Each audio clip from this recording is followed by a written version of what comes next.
ఆరాధించుట ధనమున చూసిన స్వామి మదిలో కోరిక ఒకటి కలిగెనుగా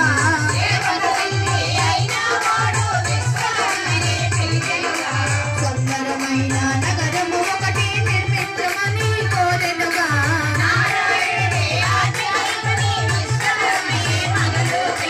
నాలుగు దిక్కుల పరిశీలించి వాసు గణితమే లెక్కలు చూసి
మరి శ్రీనివాసుని పెండ్లి పిలుపు.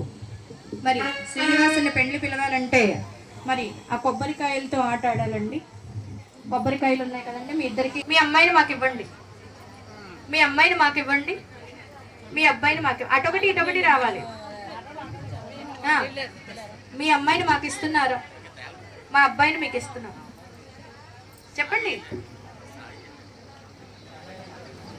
అటొకటి ఇటొకటి రావాలి.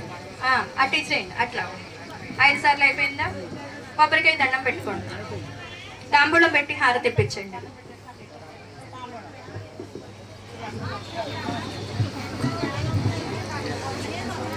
వెంకటేశుని చరితము వింటే పాపములన్నీ తొలగు కదా. 7 కొండలు ఎక్కినంతనే మనసే పరవశమయ్యు కదా. వెంకటేశుని చరితము వింటే. శ్రీనివాసుని పెండ్లి పిలుపు. మరి వకుళ మాత వద్దకు చేరి శ్రీనివాసుడై ఇటులడిగి